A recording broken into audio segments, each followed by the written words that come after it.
Welcome to Aerospace Structure 2. We'll be covering composite overwrap pressure vessels, which in this particular course, we're going to cover particular types of structures that tend to be quite challenging.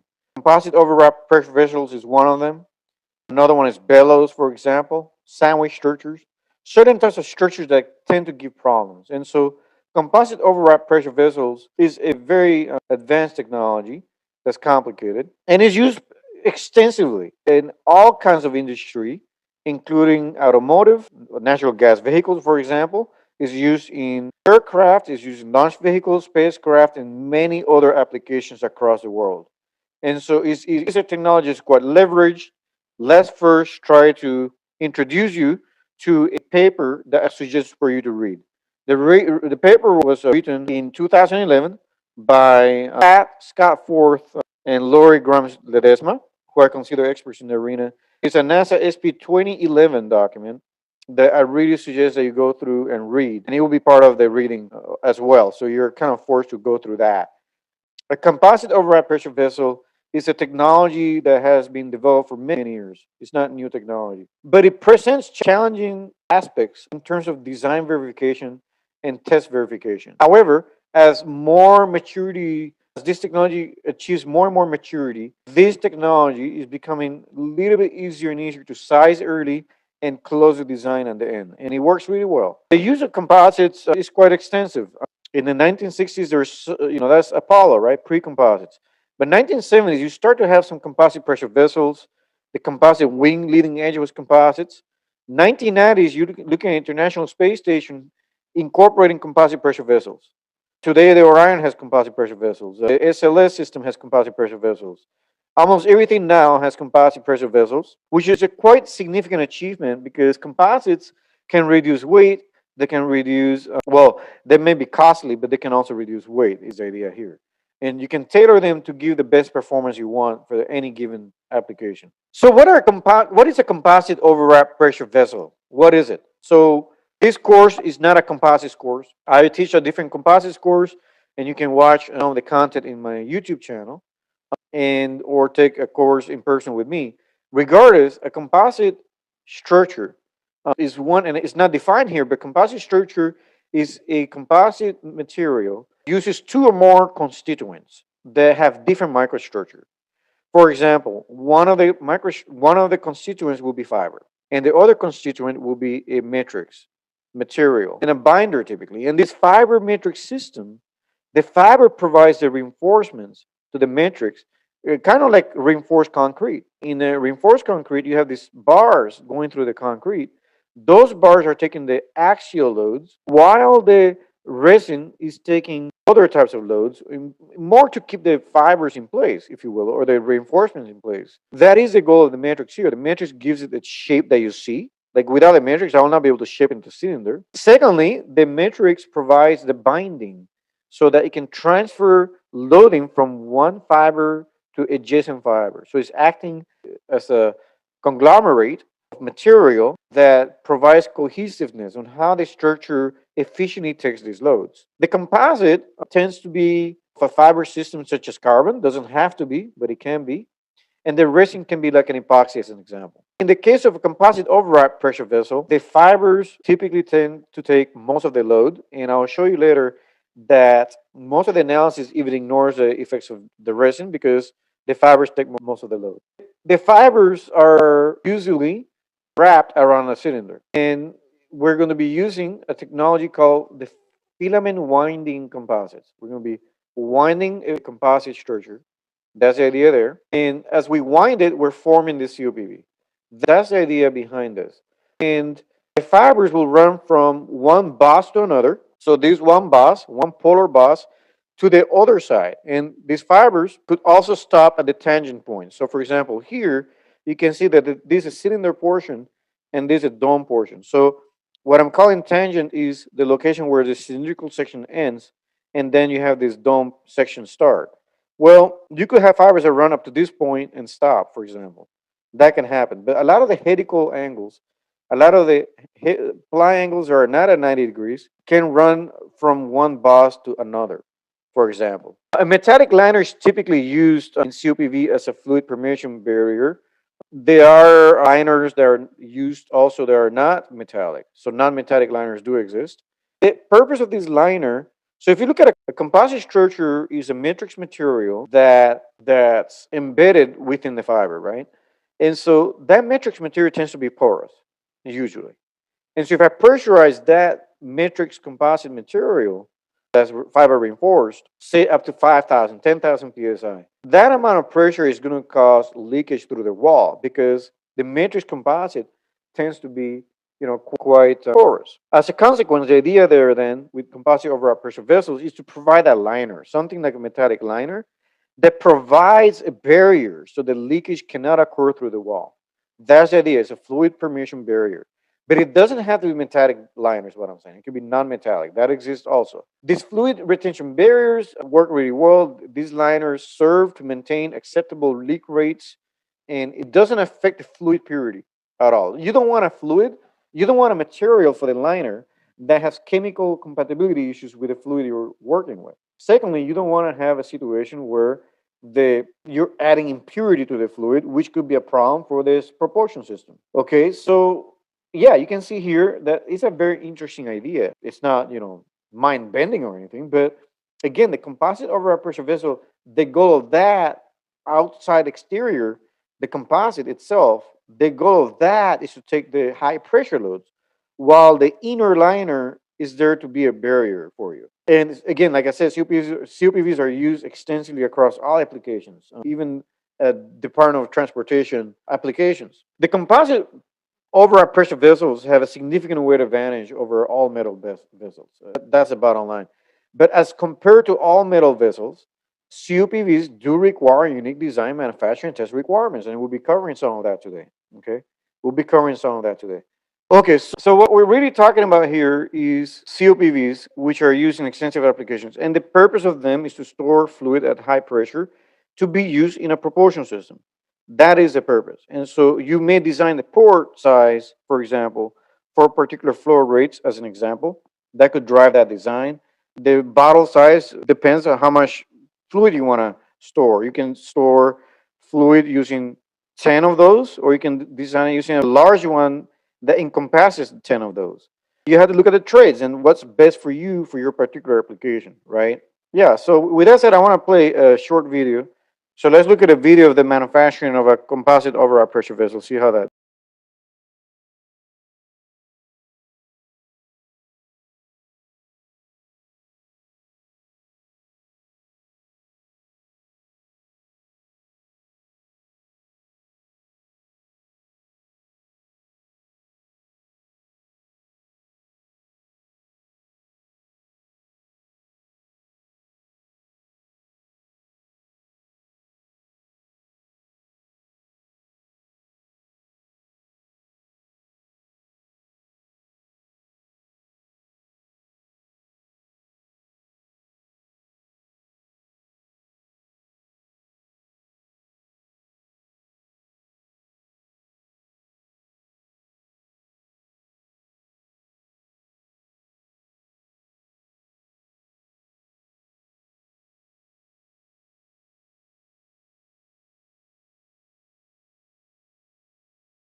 So the thing I want to point out here is the fibers are placed, so the fibers are in a spool and then they're fed in through a resin bath.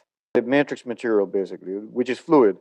And as the resin flows through the fibers, now that fiber is placed onto the mandrel. We call that mandrel. In this case, the mandrel is a liner. And it's getting wrapped around back and forth, different ply angles. So you can, because you want to tailor composites to give you the best performance. So there'll be different ply angles. And then finally, the composite here, which is going to be, we call it filament wet winding. So it may be wet winding. You will then take this composite and place it in an autoclave, which will then be heated up, and on the pressure, it will be cure.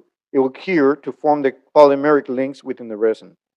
So that's an approach that's used for composites manufacturing. And so COPV involve a much more complex mechanical understanding due to the interplay between the composite overwrap and the inner liner. If there's no inner liner, it'll be much easier analysis. The liner design concepts and requirements have been borrowed from the metal vessel community. However, the application of metallic vessel design standards to a very thin liner, especially the composite, is not straightforward.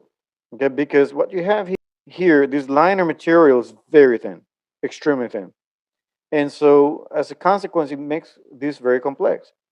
Different failure modes exist as a consequence for CUPVs compared to all metal vessel designs. And we need to understand these failure modes as it is much more complicated than metal vessels. So a little bit of history. In the early 1970s, there was a technology transfer task that basically looked at improving respiratory protection for municipal firefighters. And that task eventually led to the widespread commercialization of COPVs. That's how kind of it started. The NASA Firefighters Breathing System program that arose from this assignment really quickly evolved into a significant technology effort involving a cooperation between NASA and many different organizations across the United States. That breathing system was commonly employed in the 1970s using a more conventional aluminum design or steel. While these vessels met appropriate DOT standards, and we're talking about very high pressures here, okay, 2,200 psi. These requirements were not really optimal for the reduction in physical dimensions.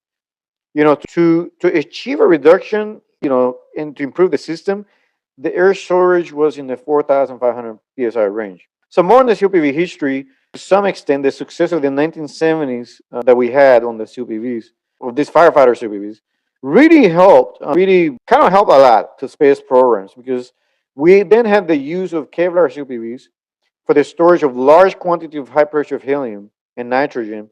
And they had four helium and nitrogen in the space shuttle program. You can see them pictured here. And at this time, metal vessel design and test standards had dominated. So the new standards didn't really support COPV performance characteristics. And so they had to come up with ways to address COPVs. A lot of testing was done. A lot of development testing was done, with a primary emphasis on making sure that we have a good understanding of the load sharing between the liner and the overwrap.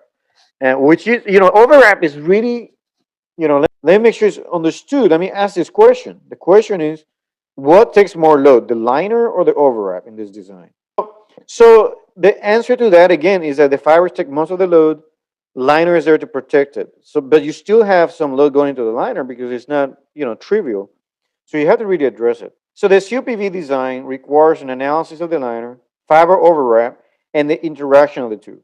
COPV liners may be of ductile materials such as soft aluminum with only minimal load sharing capabilities. High strength steel, Inconel, titanium, or cryogenically formed stainless steel may be alternately be used, and it can result in a load sharing of the liner. And I want to point that out, that a lot of different materials are used. They try to go for ductile materials. We don't want to have a brittle material because that will defeat the purpose of having a liner there that acts like a barrier. The fiber is generally applied as a ribbon of multiple fibers, like I talked to before. It goes through the resin. You saw it in the video there, although it was a fast forward video. And yeah, and so that's the goal there. The pressure vessel liner and the dispensing head for the fiber ribbons move in relation to one another. And what that does, as the machine is moving, is laying down the fibers at a particular fiber orientation and achieving a particular pattern design that you want. If the vessel is cylindrical rather than spherical, the fiber winding will be a little bit different. It's normally applied in both the helical and hoop orientations, with almost equal amounts of fibers going in each direction. While in a pressure vessel that's cylindrical, you're going to have more fibers oriented towards the hoop direction because you're going to have a lot of pressure acting on that cylinder, which is going to cause a lot of hoop stress in that direction. The winding process consists of multiple critical steps. You have to really hone in into the resin content. You need the fiber configuration, winding tension, and the pattern of the wrap in relation to the axis of the liner. So a lot of things need to be considered during development. You may have to do several tests or several windings to figure out which combination of this will result in the best design. The resin is then allowed to cure. You will let it cure at an elevated temperature, like I said before. And curing really means drying and hardening. You're trying to dry the resin and harden it. And what we're doing in that process, we're trying to build those polymeric links within the resin that allows the composite to be a one entity, right? And we want to decrease the number of voids possible there. So that's part of what we're doing. So looking at what we're talking about here, the process is quite complicated. So let's look at the COPV, something I call auto-frottage. We'll be covering that a bit. It's also discussed in that paper I talked about. So what is auto-frottage? I'll explain it. So when you cure the composite, you wrap the fibers onto the liner. And when you put that composite into the autoclave, because the coefficient of thermal expansion of the composite system tends to be an order of magnitude lower typically, or less than that of the liner, what ends up happening is that the liner expands in that process a little bit. So you're going to have some amount of expansion of the liner due to the CT mismatch. But after it cools down, the liner will pull back a little bit. Now, that's going to introduce some stresses between the liner and the overwrap. So what ends up happening that is that between the liner and overwrap, you could have an adhesive system, something that glues them together. That's one approach. Another approach is not to have it bonded. It's okay. If it's not bonded, then the liner will contract when you cool it down, and it's going to cause a gap between the composite and the liner. So one more time, let me repeat one more time. There's two types of design you can encounter, many others, but one is where the composite is bonded to the liner, and another one where the composite is not bonded to the liner. So since the composite is slightly has not cured yet, when you bring it to hot temperatures to cure it, the liner isn't there as well. And so the liner is going to expand while the composite may not expand as much. So the liner may push into the composite a little bit. Once the composite hardens, the liner in the already expanded state will now, you have to bring everything now to room temperature. So the composite will kind of harden and stay in that same shape, which is slightly higher diameter, while the liner will cool down to a lower temperature. And so both will cool down to a lower temperature, but the liner will contract relative to the composite because of the cool down. However, the thing to point out there is if it's bonded, then the liner cannot contract as easily. So you're going to develop a state of stress between liner and overwrap if there's a bond. And if there's no bond, then you're going to create a gap in between, potential gap. Not all designs have that issue. Okay, so I hope you can kind of pause for a second, think about what I just said. So what I'm trying to do with what I'm calling auto-frottage, don't worry about the word itself, try to understand the mechanics of what's going on. So after I post-cure the composite, so I've gone through cure, the thing is at room temperature now. What I'm going to do, I'm going to take that composite overwrap pressure vessel, and I'm going to subject that composite overwrap pressure vessel to a pressure that's higher than you may experience in service, and that's done on purpose. And you do that so that the liner yields. If it's a metal liner, it yields on purpose. You're doing that on purpose. You're actually yielding the liner on purpose. And that's going to cause the liner to plastically deform and expand. Okay? So let's think together about the physics of what is going on for a second. So step one, I increase the pressure, and the liner and the overwrap move together, outward. And they're probably in contact at this point. But now I plastically yield the liner on purpose. And that plasticity that I'm into the liner is causing permanent deformation into the liner. Think about that. Now, the composite is a linear elastic material, and of course has a limit, typically 1.4% strain. But the idea there is that the liner now has permanently expanded. And so now what I'm going to do is remove the pressure. And what I want you to think about is what happened there for a second. Because when I apply pressure initially, the pressure in the liner developed a tensile state of stress. Think about that, right? Because I'm applying pressure. But now that the liner wants to stay in that position because I permanently deformed it. So when I remove pressure, The overwrap wants to return back to where it was initially because it's a linear elastic material. So that overwrap is going to push the liner so that the diameter of the liner is pushed to decrease. But it can't because it can, but not a lot, because the liner has been permanently deformed. And so what that's going to do is going to induce a compressive strain into the liner. So it's going to induce a compressive residual strain in the liner, and the idea there is to improve its fatigue life. I'll explain it one more time. Both of those processes really quick. I have the cure process, and the cure process, I heat it up, and the coefficient of thermal expansion is such that the metal typically is higher CTE than the composite. So when I heat it up, the metal will expand a little bit, compared, not a lot, but compared to the overall will be. And then when the composite heats up and hardens in the hot state, because that's how thermosets work, then at that point, when I cool it down, the composite wants to stay there. The liner wants to cool down because it's a metal. Composites have lower expansion and contraction rates. So when I cool it down, the composite doesn't even care. The liner wants to contract. But now the thing is that if it's bonded, then you're going to induce a state of stress at that bond line. And if it's unbonded, which there are designs that are unbonded, then a gap could form potentially. And then I covered the idea of auto frottage, which I think is a new concept to you. Here, what I'm talking about is I'm applying a pressure now on purpose that's higher than the operational pressure. And I do that on purpose to the point that it yields the liner on purpose. I'm permanently deforming the liner. The overwrap is linear elastic, so it doesn't care. And when I push the liner, so it overwrap expanded, the liner is in contact with the overwrap. The liner is permanently deformed now. When I remove the pressure now, the composite wants to return to its original shape, but it cannot because the liner wants to stay where it is. So that induces a compressive strain in the liner, and that helps with the cycle of life performance of the liner. Why? Let's think about that. Now there's a compressive strain in the liner. Think about that. It's in compression in the hoop direction, for example. So when I apply pressure next time in the vessel, now there's some compression that needs to be overcome before I hit tension again in the liner. So that means lower stresses in the liner as a consequence of having compression stresses to begin with there. So that's going to increase the fatigue cycle life performance of the liner. That sort of summarizes the idea of auto frottage in the curing process. I want to clarify, so we do, the cure operation is required. You have to cure it by applying hot temperature. That's required to harden the composite and the epoxy particularly. And then we follow it with an auto frottage. So again, the post-cure this cure operation is for the composite, is targeting the composite.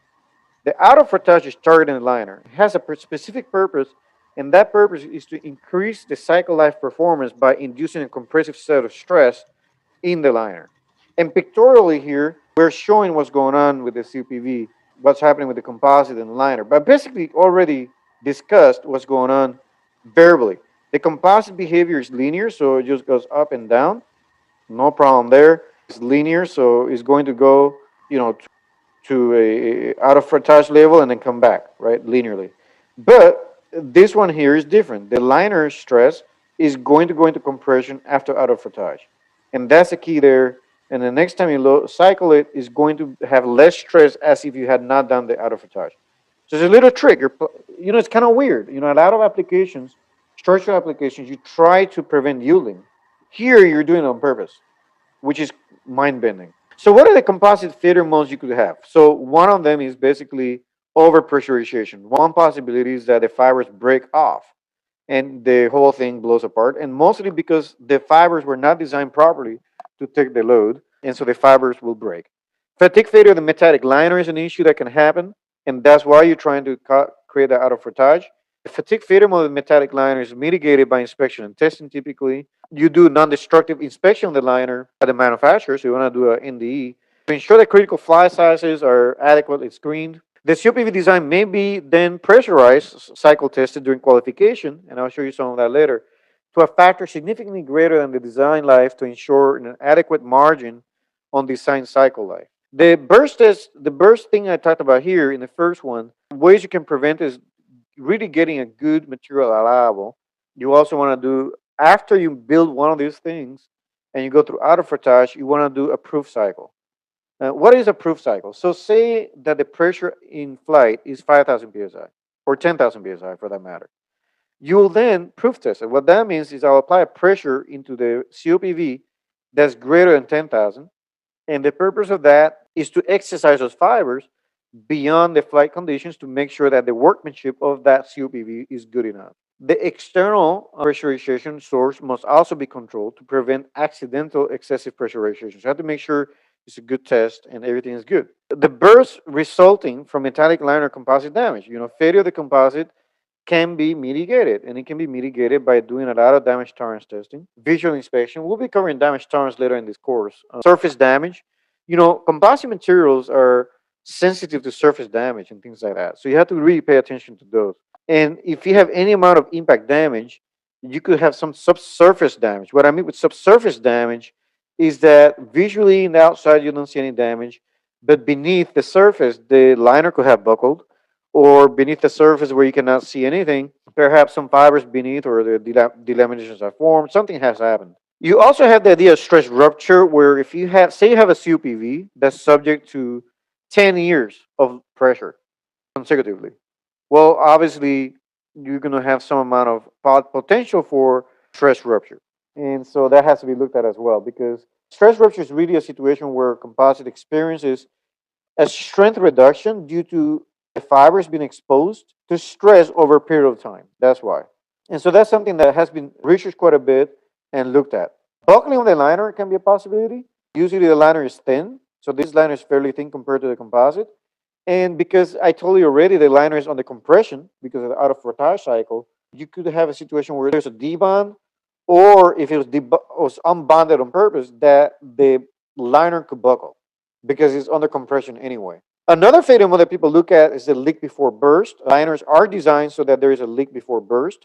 What I mean with that is that if there were to be a crack in the liner, it will propagate in such a manner that the whole vessel will not explode. Rather that the leak, there will be a leak that occurs at a not control rate necessarily, but it will leak before the whole thing blows apart. And that's the idea of leak before burst. The question is how to handle potential for temperature changes to this structure. So there's potential that this spacecraft, if this is using a spacecraft, that the wild temperature swings in space could affect the COPV for performance. And so one of the testing that needs to be done anyway is a thermal cycle test to demonstrate adequate performance of this type of vessel. So here's it will be failure mode kind of described now. So if this is a liner, you're typically looking at, if this is a thickness of the liner, you're looking at putting a flaw within the liner that's 10 times the thickness, and you're putting it in the length direction. So for example, I'll put a crack right here, 10 times the thickness. And the idea is to show that any pre-existing flaws in the metallic liner will grow through the liner, and it will result in a pressure relieving leakage rather than the whole thing blowing apart catastrophically. And so the idea then is to demonstrate that what people have come up with in industries to analyze 10 times the thickness. You basically put a flaw that does not exist. You're doing it just to make sure your design passes this. That's 10 times the thickness. And you're doing that analysis. I will explain later on in this course how to do fracture mechanics analysis. So we're good there. And you could do testing also at the subcomponent level, like a coupon level test. You don't have to do it in the whole COPV. But you could do analysis as well. People have done it. And then there's this idea of safe life or damage tolerance. What are we talking about there? So when you manufacture metals, we have several aircraft applications where you've seen, for example, Southwest Airlines had a failure of the metal casing, fuselage casing, right? And that was caused and instigated by fatigue. Well, very similarly, there could be a crack that's probably not even detected. You may not be able to see it. That's within the liner, and that crack could grow over time. So what the safe flight requirement is intended to do is to ensure that you can demonstrate 4 times the service life with the initial crack in a very critical orientation, but that's to an inspectable level with a 90% probability, 95% confidence that you'll find that flaw. So if I say, okay, I can find this 1 inch flaw with 90% of the time, I can find that flaw 90% of the time, 0.1 inch, with 95% confidence, then what you want to do is perform a test program that puts a flaw, and it could be analysis. You put a flaw that then exercises that flaw 4 times the service life. And when I talk about service life, what I'm meaning is every CPV is going to have, for example, the auto retire cycle, a proof test cycle, like I discussed before. But say the proof test, something went wrong, and you have to repeat the proof test. After the proof test, you have to do the leak test, and say that you have to do more and more cycles later during operation. Well, your service life has to account for all those operations, including thermal cycles. And you have to slap a factor of 4, and that factor of 4 is intended to account for the fatigue variations and scatter factor that exists in metals. Coupon and COPV testing are allowed. You can do testing, and there's a range of flaws you have to analyze for. So from 0.1 to 0.5 of this ratio, you have to kind of basically look at. So this A over 2C is the ratio that describes the characteristics of the flaw. 2C is the length on the surface, and A is the depth. And so you want to analyze that ratio of flaws to show good for safe life. These are the ideas that people have used to look at inspecting COPVs. Here's a thermostratigraphy idea. In a COPV, if there's a D-bond, you can see these. If there's circular D-bonds, you can see them using stratigraphy. People have used vacuum stratigraphy, but pressure stratigraphy has been a good approach. COPV inspection is looking for fiber bridging, porosity, liner to composite these bonds, boss fitting these bonds, cracks, broken fibers, and impact damage. There's also variability in COPVs demonstrate a large amount of variability in burst pressure and stress rupture progression rates. The NDE process have to be integrated into the manufacturing to reduce that variability and improve quality. NDE can often be applied at each major step from fabrication through qualification by targeting following areas of concern. You have to look at crack and grain boundary issues during liner spinning, weld flaws after welding, bridging after during winding, liner to composite adhesive debond. We talked about that, where the liner and composite meet. If that's bonded, any debond could be a problem because now, since the liner wants to pull away from the composite when it's not pressurized, then and also after cure, then that's going to cause some stresses there. If you cool it down even further, because say you have a COPV operating at cold temperatures, that'll make it even worse. And if a flaw exists, now you're putting a lot of stress concentration on that flaw, and that can result in a failure event, not catastrophic, but into a leakage event that could degrade the capability of the system. The areas there are weak areas for composites occur due to poor wetting or outgassing during cure. You can also have growth of pre-existing flaws during out of retouch because out of retouch is a stressing condition. No pun intended, stressing condition. Creation of new flaws during out of retouch, excessive fiber breakage during out of retouch. These are some of the things that can go wrong. And liner buckling issues after out of retouch. So what are the typical tests we're looking for in a COPV? We have the proof test, which is an acceptance test to verify workmanship, a leak check to verify there's no damage, a qualification test with vibration included to look at scent environments, but also make sure we're qualified properly. Safe life test, damage tolerance for the liner, I discussed that. Pressure cycle test, I discussed that to check the fatigue performance. Burst test to ensure a robust design. You'll take that pressure approved level and increase it to the burst. And it has to meet a requirement I'll show you very soon. Impact damage tests that are followed by burst tests should be done. So if you have a potential for impact damage and you don't have good ways to apply protective covers or something that protects the COPV from manufacturing floor all the way to the launch pad, then that can be a cause of concern if there's an impact damage event. If you don't have those protection in place, then you have to do more work to protect hardware. And then there's other types of tests in other standards like gunfire, somebody shooting at a COPV, heating, things like that. And this is a standard that's used in industry, SO81B. It's a standard for composite overwrapped pressure vessels. So this is the AIAA SO81B standard. It's a standard developed for composite overwrapped pressure vessels. And I won't go through the details of this because you can download it from the library. And also there's a copyright statement, so we want to make sure we respect that. But I want to walk you through the main things this standard talks about. It talks about the general design practices, systems analyses, defining the maximum expected operating pressure, which is important, looking at load, acoustic shock, surface life definition, how clean the system is, fluids, and so forth. Then you have design parameters looked at, like the burst factor, design burst test, proof pressure, margin of safety, and mass design, and so forth. So, and then you're going to have damage tolerance before burst and fatigue design and stress rupture. So those are key areas. Then you have stability verification and fracture control. And then you have a number of analysis requirements in there. The document then goes on to the manufacturing, quality assurance, verification by test, and so forth. And so my intent is kind of like skim over it so you can see what's in there. It talks about operations and maintenance, for example. And so this document has people from industry, different areas in the industry here. It has, here you have Scott Forth, for example, very well known in the area. So this is a committee that worked on that from a lot of different organizations. You can see that a lot of thought is put into this, and it's not just taken lightly. And so moving really quickly because you should be able to download this. Point here is that the proof test tends to be 1.25. Sometimes NASA uses 2.0, the burst test. So basically take that sample and take it to failure by pressurizing it. Well, the design is going to be, the proof factor is going to be 1.25, and then it can vary anywhere between 1.25 and 1.5, depending upon what burst factor you're designed for.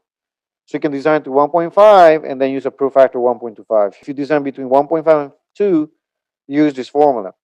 If it's greater than 2, you can still use this formula and you still get 1.5. So yeah, there you have it. There's a number of requirements here on damage tolerance, how to go about it, but I won't go into the details of that, other than to point out that there's a significant amount of material you can go and review through the library process. So the DOT standard, the Department of Transportation standard, also has a COPV standard there, and it goes into a lot of different stuff. Design qualification test is very similar, comprehensive as well. You also have the international standard, the ISO standard, that also has a lot of requirements similar to what you will see in the DOT or the AIAA standard. The European agency also has a requirements document that goes into the COPVs as well. That's worth highlighting to you guys. And there's an analysis code called the Abacus Wound Composite Modeler, which may not be available in the latest versions now as they move on. But the important thing is that this model can define the liner, can define that. It can produce symmetric or unsymmetric winding patterns. You have to tackle polar boss, build up controls, takes care of autofretage and other things. So it's a good paper to look at. I also wrote a paper on how to analyze composite overwrapped pressure vessels with particular scenarios of delamination near transition zones between the dome and the composite. And in that paper, we're providing a systematic approach for conducting a finite element analysis. And that analysis has been automated using an in-house code. And that code, basically what it does is tries to understand, execute an analysis that can help you understand the stress states so you can make a better decision in the design. So if you were to do an Abacus model, you will have input data for the COPV, geometric data, winding pattern, composite data. That goes into an Abacus input deck, and then you can perform a out-of-retire cycle, multiple proof cycles, and operational cycles to study the liner behavior, and then you can do post-recovery to look at ply-by-ply stresses and other things.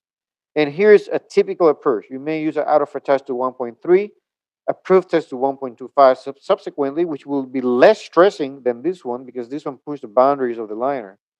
And then finally, yeah, you have your MEOP, which is 1.0 MEOP. Typically, the modeling is done axisymmetrically. It saves time. So continuing on, these bonds tend to be done axisymmetrically in Abacus, for example. And the key here is, and you'll see that in the paper when you look at it, that the ply angle varies from one end. So this is the polar end. This is a cylinder, right? And so that angle is going to change from here to here. Not only that, the ply may end at some point in the dome, and also you're going to have a ply stacking sequence. So it's a very complicated analysis. And so a lot of times a hand calculation is first done using netting analysis, which I'll introduce to you to. You can see here the cylinder and the overwrap with the ply dropping off. And you don't want to have too high of an angle in the dome section because the fibers will slip and then you will not have a good design. But one composite modeler is something that used to be in Abacus. The facilitated model creation, and the liner contour was provided for to do that. He will then provide this data, which clearly varies as a function of location. You have to put nonlinear stress strain curve, and you have to perform multi-step analysis that considers, in some cases, you have to even consider the cure, but you don't have to in every case. You can just do a nonlinear analysis starting with the out-of-frettage process to fully understand the stress states introduced into the COPV design. So a typical finite model relies on the liner geometry. You have to have that shape, that inner liner geometry, and outer liner geometry to understand its thicknesses. You also have to do the same with the composite and understand the interfaces between the liner and the composite. The winding pattern is extremely important. That tells you how the thing is built using a filament wind machine. And that's what's important that we look at that from the pragmatic point of view. All the disciplines should be looking at that. Okay, from the Abacus manual, very quickly, a number of different geometries are available in Abacus. For example, you can look at the dome geometry, plug in, and it can allow you to look at the wing angle definition.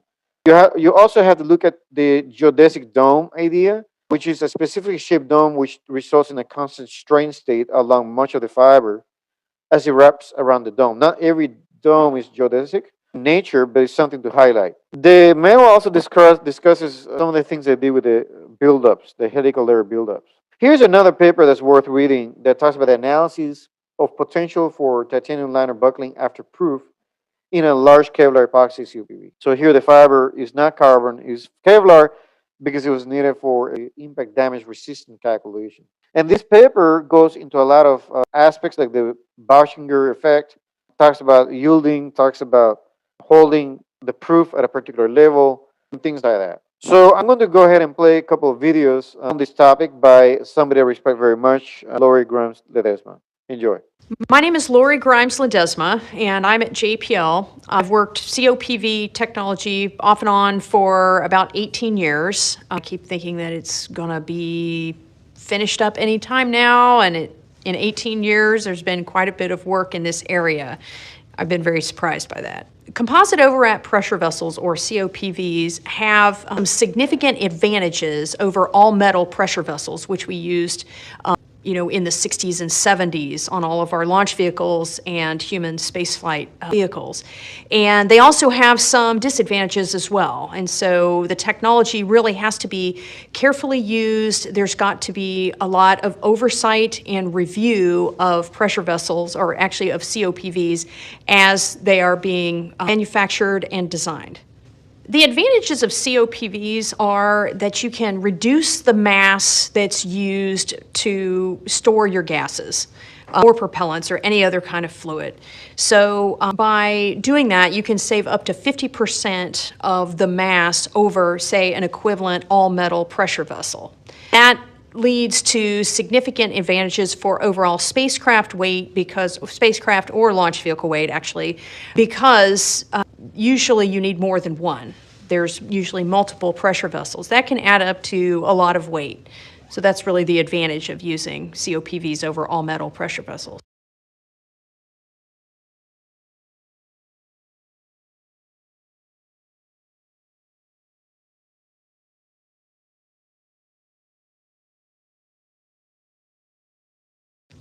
The disadvantages of COPVs are that it's a deceptively complex structure. There is a metallic liner overwrapped with a composite material, and they function together to contain the gas inside or the propellant inside.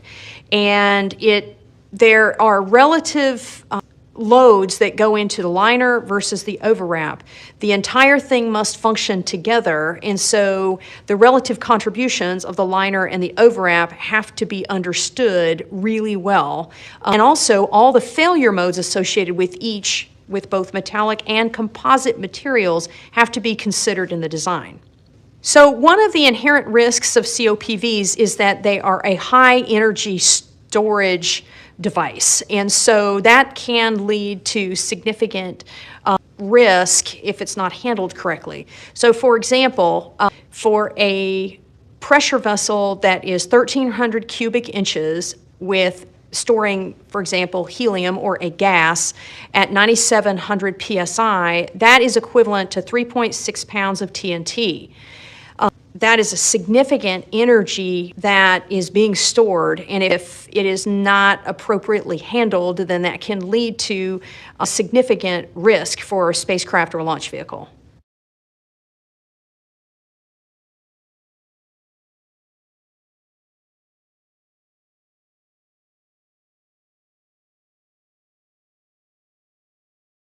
Some of the significant failure modes for COPVs are both liner and composite related.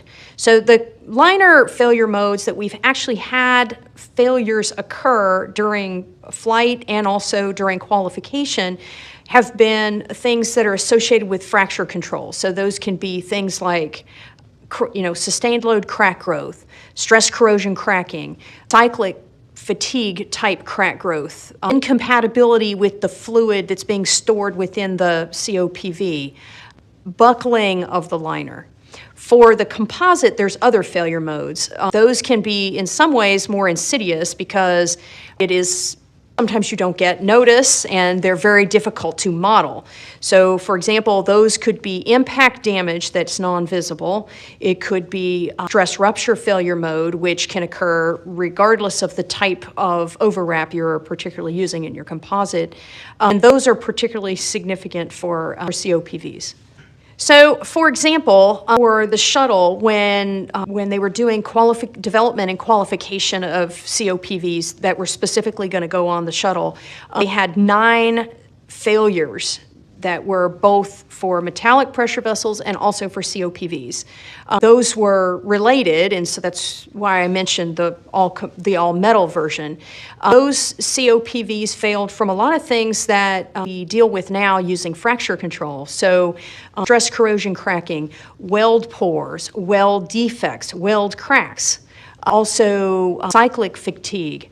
A lot of these things occurred because the Ti 64 that we were using at that time was kind of new, relatively speaking, and so we weren't terribly confident in our ability to weld. Since then, there's been a lot of advances, but at the time, these failures were occurring because we weren't, the technology was still a little bit immature at that time. In addition to the failures that occurred for shuttle during the development phase, since that time, we've done a lot more looking into COPVs in general and understanding how they fail. One of the failure modes that has become important is stress rupture life. And stress rupture is the sudden failure of a COPV at typical operating pressures. And we know that this occurs and we can make this failure mode occur in the laboratory. Fortunately, it has not occurred on any flight project, but it could. And we need to understand the bounds at which it becomes important. That failure mode is, we know that it exists from tests, but we aren't aware that we haven't seen any failures due to that in service.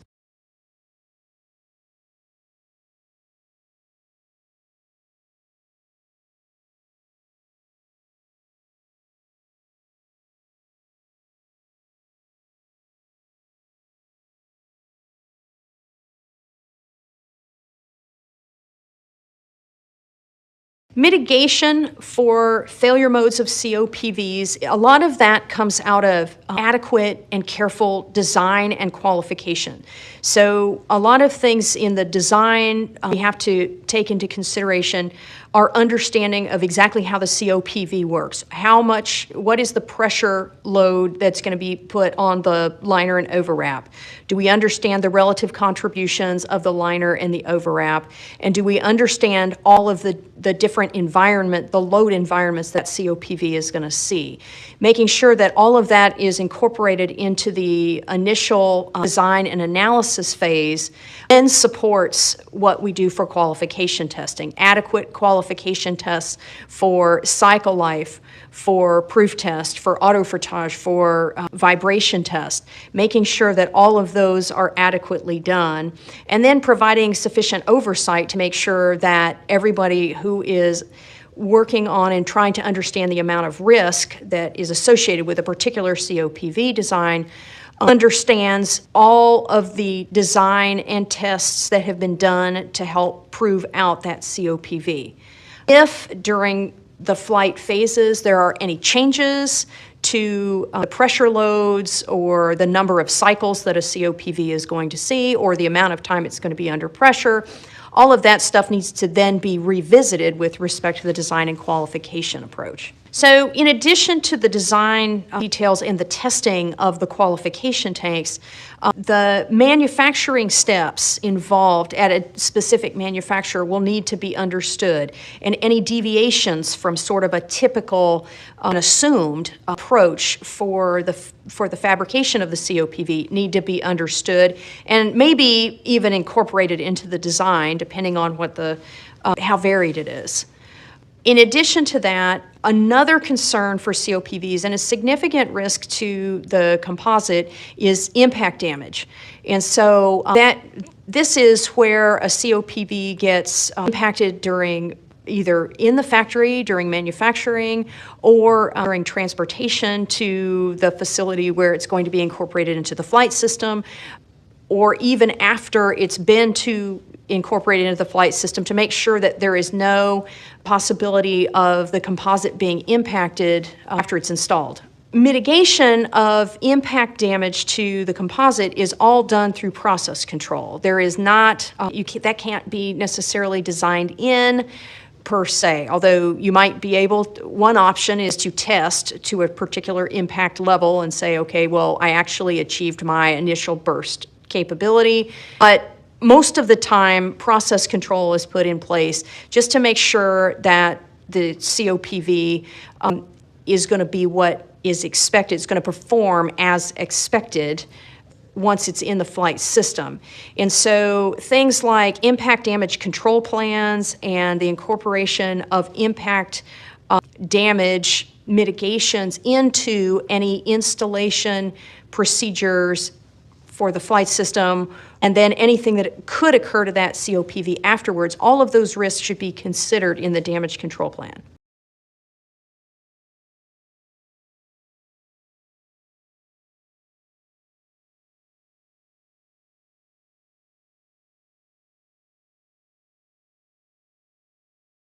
Factors of safety that are currently in COPV design standards are used, and those are used in order to prevent any kind of overpressure or strength failure associated with the COPV.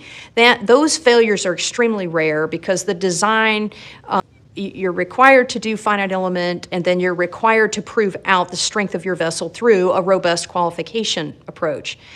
Another area where risks are mitigated during the design and qualification is for fatigue crack growth, for example.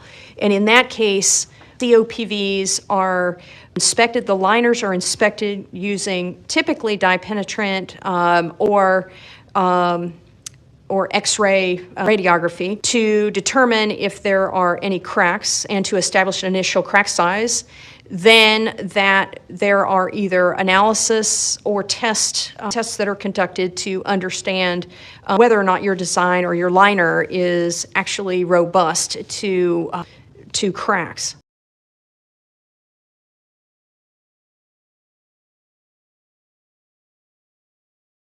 Going forward, I would say probably the three most important failure modes for COPVs for very long missions going to Mars or just for extended stay in space, I would say for COPVs, I would want to watch liner fatigue crack growth and crack growth mechanisms, impact damage, and then also stress rupture mechanism. Make sure that those three failure modes are completely understood. And one thing about that is very careful, detailed-oriented work needs to occur during the design and qualification phases of a COPV in order to make sure that we can fully understand what the risk of any of those three failure modes would be. I would just say that failures that have occurred in the past and some of the lessons learned from either the Apollo or shuttle metal tanks and COPVs, one of the really key things and something that's very important is to look at something that's perceived to be the small stuff. Some of these failure modes, or these failures, in fact, that we've seen in the past have been due to things that we thought were okay, or that's probably okay, or there's I think that we don't need to worry about this small detail. But really, these seemingly small details are very significant, can be very significant, and the COPV is susceptible to failing as a result of oversight of some small detail. So we're going to watch a little bit of a video of a test. vessel test of the Orion ascent abort component. This tank was tested this year to determine if it was susceptible to mechanical damage for the credible threats that were identified during operations. So the vessel is being pressurized after mechanical damage at the visual damage threshold to see what the residual strength of the component is. You can see some strands breaking as damage progresses through that tank composite, and the tank is pressurized with water, so it's hydraulically pressurized. In service, it's pressurized with gas, with nitrogen. So it's more than an order of magnitude more energy in actual service. The energy in this case is below 1 pound TNT energy for this, and you can see the damage there, and there's nothing left. So one of the areas Hi, my name's that's Nate key, Green, one NASA White of the Sands areas that's key here is really understanding the fact that composite overwrapped pressure vessels can be quite susceptible to impact damage events that can be quite damaging. And so it's important to really figure that out very well. I also want to point out there's non-destructive evaluation working groups really developing approaches for practicing how to find flaws, detect flaws, defects, and accumulated damage in COPVs. In general, we know these vessels can be very small thickness, 90 mils or 0.090 inches, and that you could have quite a bit of issues, particularly with impact damage.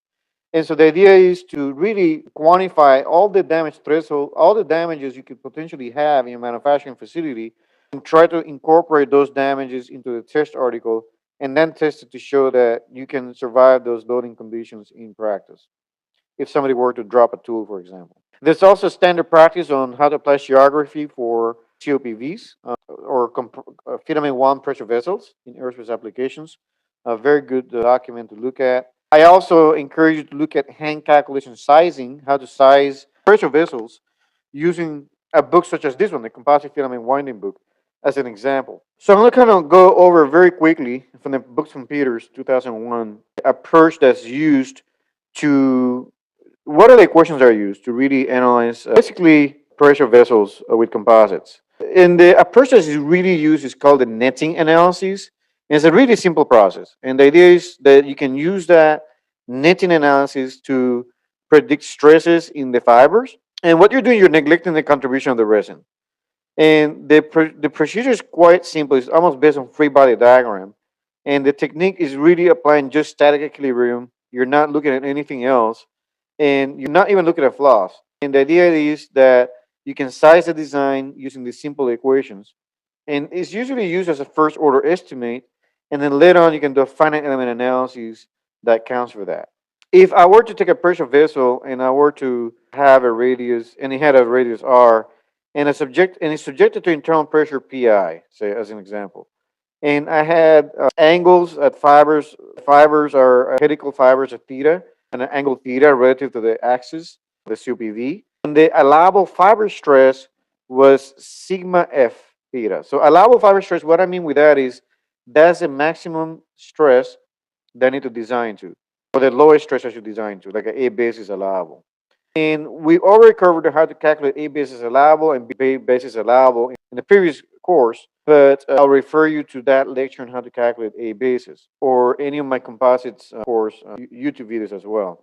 The idea is to, okay, how I determine the thickness of the fiber and the wind angle to really get a good design. So if I look at if I look at this, I'll look at this figure here. I can do a cut. So I have a uniaxial cut. That's your line load NX. And that's going to it's going to react a load this way and this way. So I have fibers going that way and fibers going that way, right? And if I do a cut like that, then this load NX is getting equilibrated by the load going that way. And using geometry, you can determine what is the load that needs to equilibrate NX. So that's what you're looking at there. I encourage you to pause the video and kind of look at how that was done in terms of geometry.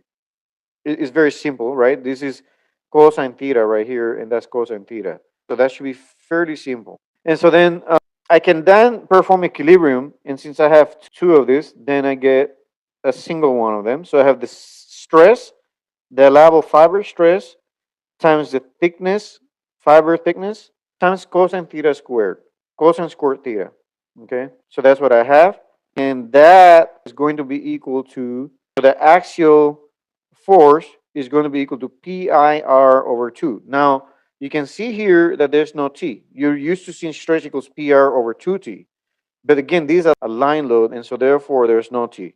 So that's why you see that. So you can solve the equation for T, and then you get this equation. And then you can sum forces in the circumferential direction now. So that's this diagram here. So you can basically add forces in this direction. We added in this direction, but now we have to add in this direction. And when you do that, instead of this equation here at the top, you're going to get this equation at the bottom. Now remember, the longitudinal stress is PR over 2T, the stress. The line load is PR over 2. P is the pressure, R is the radius, theta is the fiber angle, T is the thickness of the fiber, and the lamina, and sigma F theta is the allowable stress I'm designing to. So I can solve for T there, and then I can repeat this process, but now in the hoop direction. Now you can see this stress here, N, or the line load N, is PR only, not PR over T, again, because it's a line load. So then adding forces in this direction now will then produce this equation here at the bottom, okay? So using equation 5.62 here and 5.63, I can then look at that and calculate a ratio. So I can basically calculate a ratio if I wanted to. And that ratio comes out to be 54.7 degrees if I take that ratio. And I find that theta is 54.7 degrees. And this is the wind angle that is required for a pressurized cylinder with helical windings only. But a vessel is going to have both 90 degrees and 0 degrees. So not 0 degrees, but it's going to have lower angle degrees. And so as a consequence, you want to look at other considerations. So if the vessel is wound with both plus minus theta, so I have angles at plus minus theta, and I also have 90-degree fibers, we want to determine how much I need for how many plies I need for the ones that are helical, and how many plies I need for the ones that are 90. So you can actually use the same equations I just discussed, and what you will find is that will produce this equation right here, where now I have a relationship of, if I know the fiber stress in the hoop direction, and I know the angle theta, then I can calculate the thickness of the ones I need. Yeah, the fiber thickness in the theta direction. So yeah, that's kind of the process that's typically used. This is some other information on cross-sectional area of typical rovings for fibers, and you can basically calculate basically the thickness for the fibers going in the theta direction and the thickness for the ones going in the 90 direction. So let's look at this numerical example really quick. So we're going to use the equations above to figure it out. And so I want to basically design a pressure vessel and I want it to survive 6,600 psi burst pressure, has a diameter of 5.75 inch, and the winding machine is set up to be 0.23 inch hoop bandwidth and 0.2 inch helical bandwidth. Okay, so that's what we're talking about there. The specified helical wind angle theta is 12 degrees. The vessel is to be wound using Kevlar 49, which is very typical. And that was similarly used in the shuttle program. Design allowables will be 425 KSI hoop fiber stress and 320 KSI helical fiber stress. These numbers typically will be about that actually in a lot of design situations. And then they're asking us to use a translation efficiency of 77% for the hoops, 58% for the helicals, and 75% ratio of helical to hoop fiber stress. I'll discuss some of that a little bit down the road. So now I can calculate the helical fiber thickness using the formula that I have just above here. So I know the pressure is 45. This is in megapascals. I know the radius, which is 5 points. Well, so it's 146 divided by 2. So that's going to be 73 right there. Then I have the 2 there. And then I have for the helical fibers, the allow is 2.21 gigapascals, hoop fiber stress. So I put that there. And then the angle for the helicals are 12 degrees. So that gives me a thickness of 0.79 millimeters. And yeah, so I know it's 0.79 millimeters for the thickness. If I assume there's 3 layers, I can then determine basically using the cross-section area roving. So I know it's 0.352 for that. So I put the cross-section roving area here, 0.352. And then I can calculate based on the fiber volume fraction or the weight fraction. I know the thickness is 0.79. And then I can calculate now the number of plies I need. And I get about the number of helical spools I need is 2, basically. So yeah, so that's kind of like the typical process used in this example problem. And then you can calculate the required hoop fiber thickness using the formula I discussed earlier. And we'll get 1.11 centimeters. And then I get, if you assume 9 hoop plies, the number of hoop spools will be 2 using a very similar approach. Again, these 5.8, yeah, so we're using the typical fiber volume fractions to calculate it. What else we got? So that'll be about it for that example. So these paper, an analysis of composite pressure vessels. Like I said, I have one that you can look at, and here's a different one. It shows modeling that was done in ANSYS. But very similar approach. Again, you're ignoring the effects of the liner. You're just really sizing, really for the structure. And so here you can see a cylinder again, the line load going that way, the line load going that way. You can do a cut this way, a cut that way, and do equilibrium. For a pressure vessel, N theta is P times R. That's a line load. N phi is PR divided by 2. That's the line load in the hoop in the axial direction, while this one is in the hoop direction. P times R is in the hoop. PR divided by 2 is in the axial direction. Very similar process. Here, what I like, it shows the factor of safety, so it's kind of cool.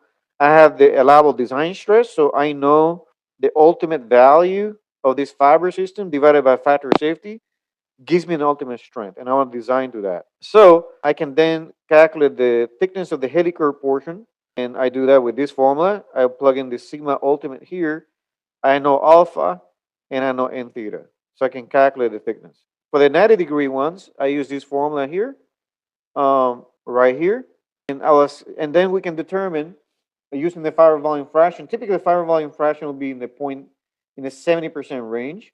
So you can calculate the total thickness of the whole thing by using this formula. I take the thickness of the helical ply angles plus the 90-degree ply angles divided by 0.72 gives me a total thickness for the whole thing.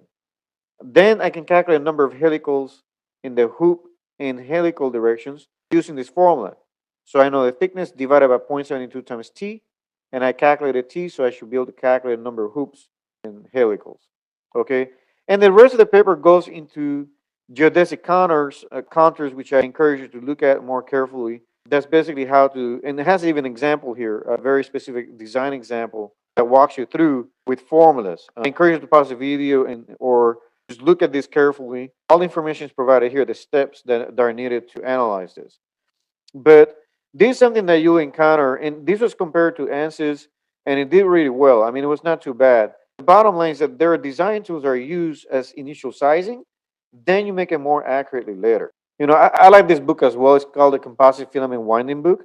And it actually goes into a lot of the details I already discussed, including the CSA, the roving area, cross-section roving area. And it goes into more details about how you will even consider moment. You could consider moment as a potential effect. And so it's nice because the previous examples I was showing only included pressure inside, but you could have moment, for example, acting in the COPV, or some other stuff acting on the COPV. And the formulas, again, are very similar. You can see the formulas are very much the same. Nothing's changing there. And yeah, so generally speaking, it also has a very nice example towards the end, a design example that explains the process on how you design it. It also provides some sizing for the dome contours, how you address the contour location here. The formulas there become a lot more complex, but it is very doable. With a good software, you should be able to go through that. A lot of companies already have a lot of these formulas really used, and it shows the design approach typically. This book will show the design approach. It will talk about stiffness, the types of discontinuities you can have, the kind of stress ratios we're looking for. It's going to have information on skirt design and other things that are quite interesting. So I encourage you to kind of look through that and kind of gain an understanding of this material, which I'll make it available to you. But generally speaking, the COPV design process is fairly straightforward. The hard part is to do the analysis for the liner, the fracture analysis for the liner. The burst testing is done, and I trust the testing more than analysis. So, and a lot of this design, you're going to accept the design based on the testing. Now, the analysis is a tool to help you get 99% there so that you can increase your success in passing all the different tests. The fracture testing, the impact damage tolerance testing, all those tests can probably be done with higher accuracy through the test program and not analysis necessarily. But again, analysis is still important because you need to size the design in the first place. You can't do it without it. So, with that said, I encourage you to read the materials for this book, and that you may learn a lot more about composite overwrapped pressure vessels. And I hope you found enjoyment in a very challenging topic. It's a challenging topic that comes up